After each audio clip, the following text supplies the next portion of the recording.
Hello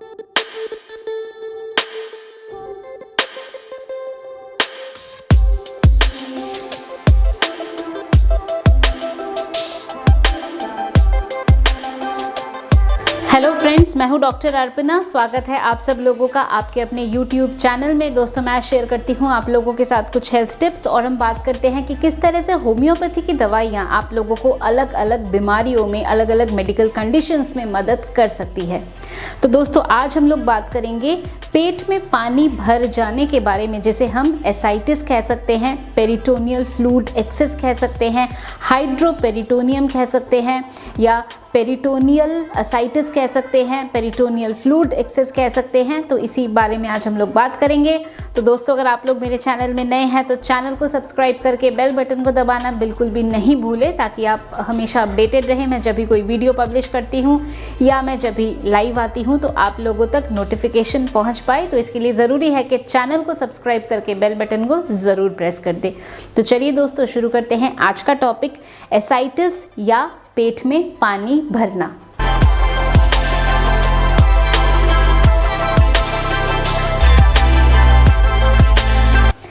तो दोस्तों, सबसे पहले हम समझते हैं ये जो एसाइटिस है या पेट में पानी भरता है, ये किस लिए भर जाता है। तो एसाइटिस या ड्रॉप्सी ऑफ द एब्डोमेन या पेरिटोनियल फ्लूइड एक्सेस या हाइड्रोपेरिटोनियम, इन सब बातों का मतलब है कि आपके पेट में फ्लूइड एक्युमुलेशन हो गया, आपके पेट में फ्लूइड इकट्ठा हो गया। अब ये किस वजह से हो सकता है? तो इसके बहुत सारे कारण हैं, बट सबसे ज़्यादा जो रीज़न इसका रहता है या मोस्ट कॉमनली ये होता है लिवर की बीमारी की वजह से। आपको लिवर में किसी तरह की कोई समस्या है, लिवर सिरोसिस है, तो ये एक हमारा मुख्य कारण हो सकता है जिसके वजह से आपके पेट में पानी भर जाए। इसके अलावा हार्ट डिजीज़ की वजह से ऐसा हो सकता है, कंजेस्टिव हार्ट डिजीज़ की वजह से ऐसा हो सकता है, किडनी की बीमारी की वजह से ऐसा हो सकता है, पैनक्रियास में प्रॉब्लम है, पैनक्रियाटाइटिस की वजह से पेट में पानी इकट्ठा हो सकता है, इन्फेक्शन जैसे कि ट्यूबरक्यूलोसिस की वजह से भी पेट में पानी भर सकता है या एसाइटिस आपको हो सकता है। तो एसाइटिस है या नहीं है, ये कैसे पता चलेगा? तो एक तो पेट आपका निकला हुआ सा होता है, पेट में आपको भारीपन का महसूस होता है। आप जब सीधा लेटते हैं तब आपको ऐसा लगता है कि फ्लूइड है, जहाँ करवट लिया तो ऐसा लगता है फ्लूइड एक दूसरे साइड में आ गया और वहाँ पे आपको एक एक्युमुलेशन दिखता है।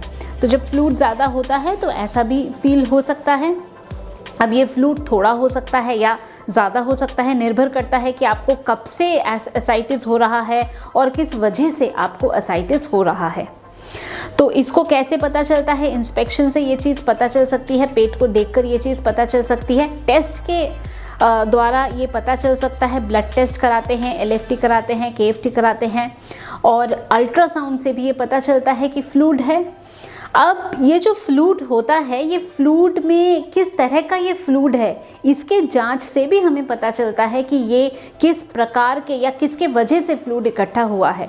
तो इसके लिए क्या करेंगे? फ्लूइड को निकालते हैं। इस प्रोसेस को हम कहते हैं पैरासिंथेसिस। तो दोस्तों, ये जो पैरासिंथेसिस है ये थेरेप्यूटिक भी हो सकता है या डायग्नोस्टिक हो सकता है। यानी कि अगर फ्लूइड ज़्यादा इकट्ठा हुआ तो फ्लूइड निकाल लिया तो वो थेरेप्यूटिक एक ट्रीटमेंट भी हो गया, एंड जो फ्लूइड निकाला है उस फ्लूइड को एग्जामिन किया, उस फ्लूइड को देखा कि किस प्रकार का इसमें सेल्स हैं, जिससे हमें ये पता चलता है कि किस तरह के इन्फेक्शन की वजह से आपके पेट में पानी इकट्ठा हुआ है। तो ये तो बात हो गई टेस्ट के बारे में।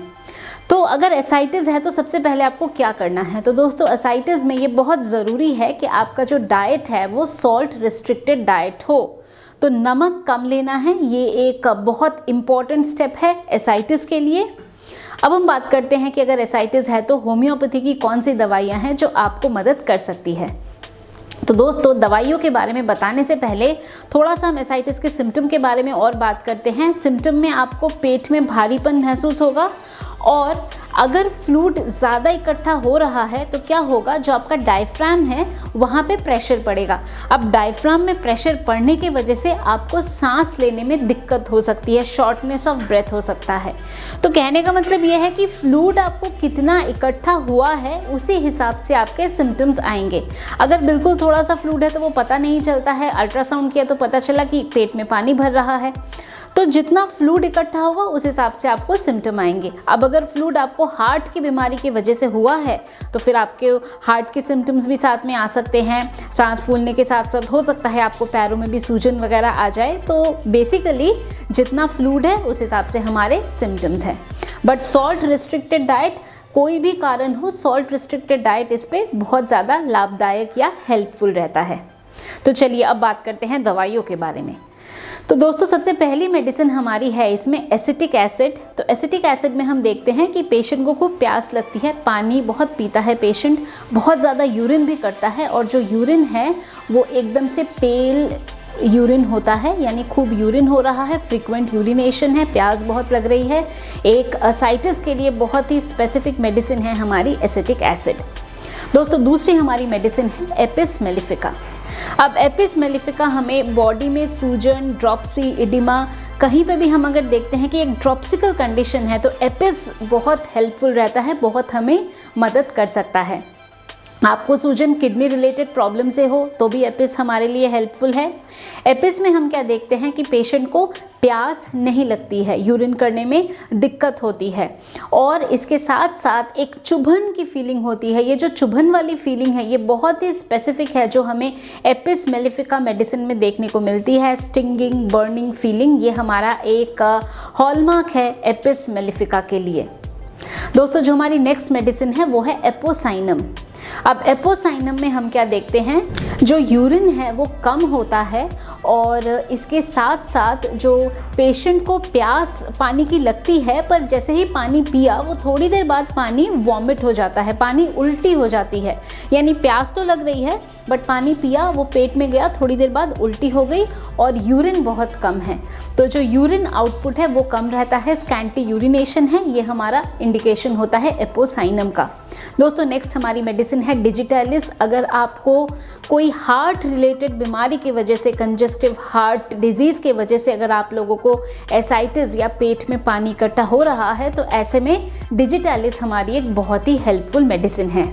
दोस्तों नेक्स्ट हमारी मेडिसिन है हेलोबोरस। हेलोबोरस में हम देखते हैं कि प्यास बिल्कुल भी नहीं लगती है और जो पेशेंट यूरिन करता है बहुत ही कम, स्कैंटी यूरिनेशन, और यूरिन में ऐसा लगता है जैसे कि कॉफ़ी के दाने हैं, कॉफ़ी ग्राउंड सेडिमेंट। तो इस तरह से लगता है कि कॉफ़ी के सेडिमेंट यूरिन में जा रहे हैं, स्कैंटी यूरिनेशन है और पानी की प्यास भी बिल्कुल भी नहीं है। तो ये हमारे इंडिकेशन होते हैं हेलोबोरस के।